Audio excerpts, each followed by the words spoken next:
Agora a gente volta a falar sobre a batalha, o conflito estabelecido entre governo Lula e o Congresso Nacional, mais especificamente a Câmara dos Deputados, porque o governo oficializou hoje, ingressou com uma ação no Supremo Tribunal Federal para tentar reverter a derrota do decreto que aumentou o IOF no Congresso.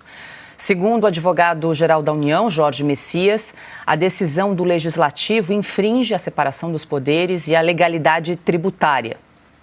A nossa conclusão é de que o decreto presidencial que alterou as alíquotas do IOF é um decreto constitucional, válido, rígido, portanto, e que não poderia ter sido objeto de PDL, ou seja, objeto de decreto legislativo de sustação de efeitos de natureza regulamentar próprio do Poder Executivo. Que o presidente Lula, ele refletiu bastante.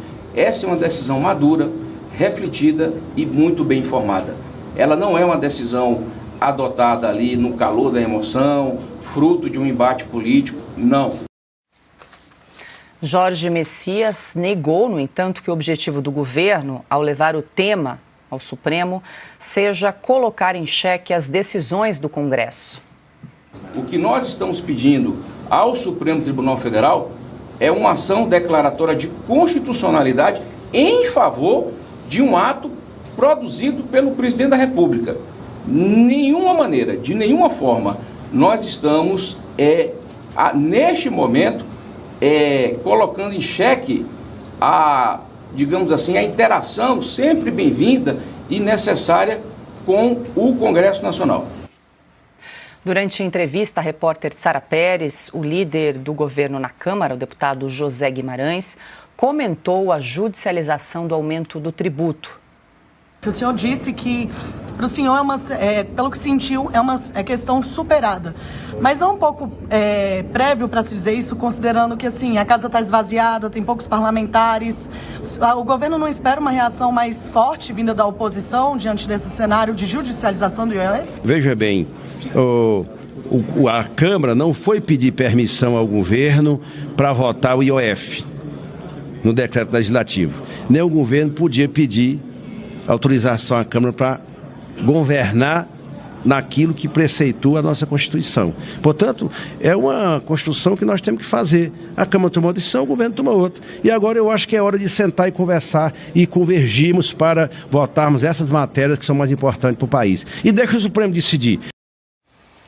Claro que vou recorrer a Silvio Navarro, porque o clima esquentou em Brasília. Silvio, desde a semana passada o governo analisava, estava estudando se levava o tema ao Supremo. Vale lembrar que o PSOL já levou esse tema ao Supremo Tribunal Federal com uma ação direta de inconstitucionalidade, mas o governo ainda analisava ali no bastidor e hoje, então, foi formalizada. Jorge Messias, advogado-geral da União, fez essa coletiva hoje mais cedo e disse que o governo usa uma estratégia diferente, que o governo Lula tinha uma preocupação em mostrar que não queria atacar um ato do Congresso, tanto que optou por uma ação direta de constitucionalidade. É uma diferença tênue, mas politicamente é um gesto, né, Silvio? Porque, na verdade, o que o AGU fez? Quer levar o tema ao Supremo e fazer a seguinte pergunta: o decreto do presidente Lula é constitucional?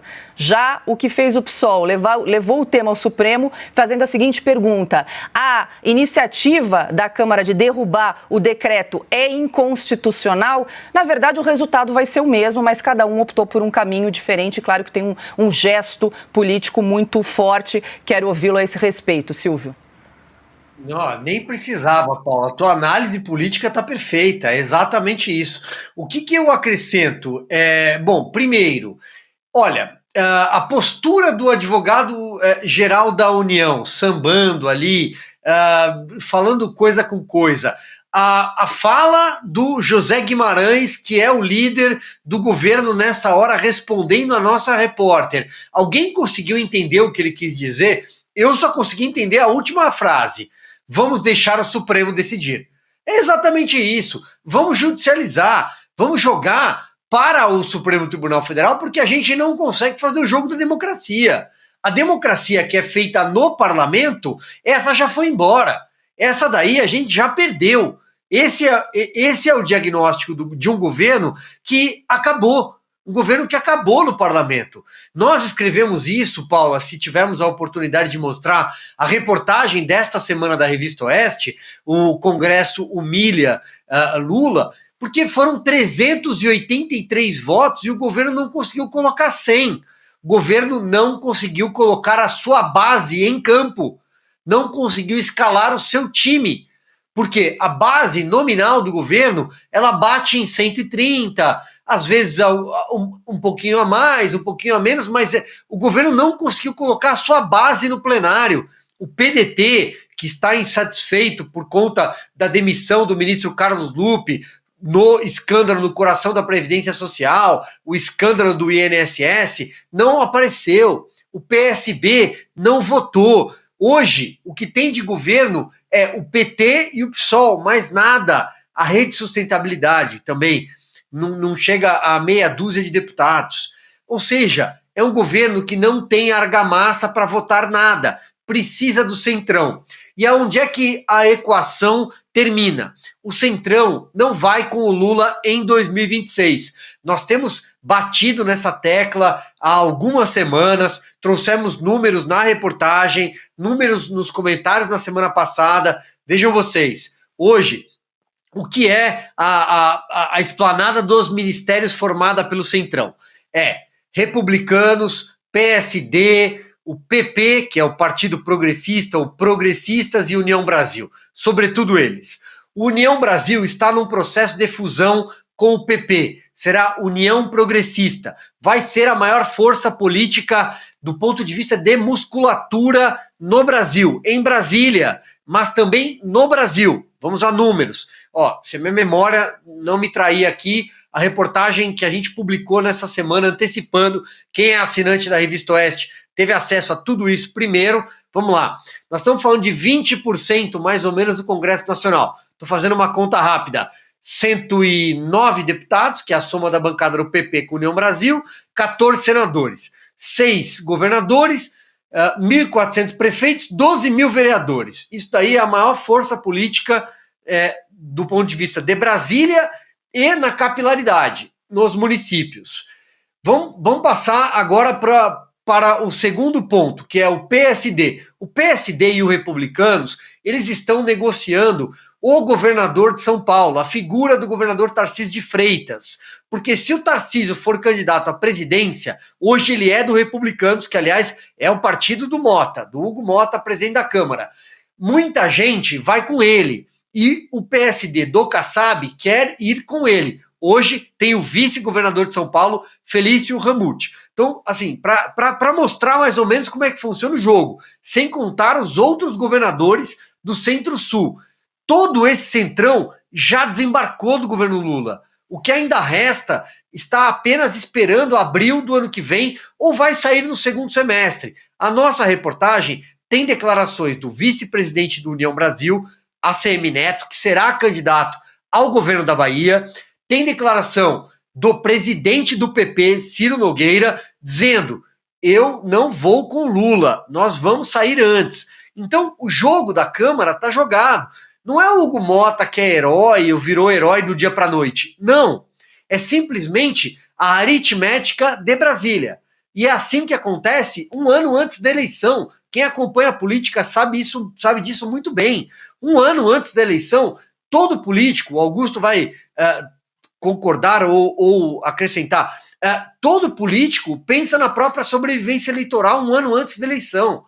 Então acabou o jogo para o Lula. Esse é o cenário. A AGU vai judicializar, o PSOL já tentou, e aí eu volto para finalizar no teu comentário, Paula. Eles vão tentar várias frentes para que o Supremo tente simplesmente rasgar a democracia brasileira. Porque se o Congresso não pode sustar uma decisão do presidente da República, bom, então fecha. Põe um cadeado ali, não precisa ninguém concorrer à eleição ano que vem.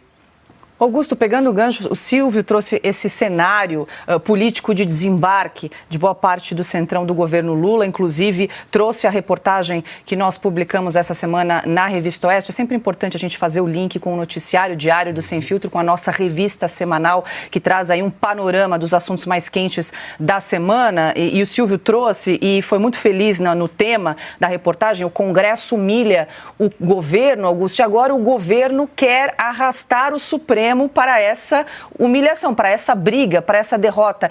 Essa ação direta de constitucionalidade provavelmente vai cair nas mãos do ministro Alexandre de Moraes, a gente já comentou isso antes, porque a ação do PSOL tinha ido para o ministro Gilmar Mendes, e aí ele resolveu entregar para o ministro Alexandre de Moraes, por prevenção, disse que o ministro Moraes já analisava outros temas relacionados à IOF, então muito provavelmente a ação da AGU também vai parar nas mãos de Alexandre de Moraes. E como é que você avalia que vai seguir agora com essa decisão do governo de arrastar o Supremo para essa briga?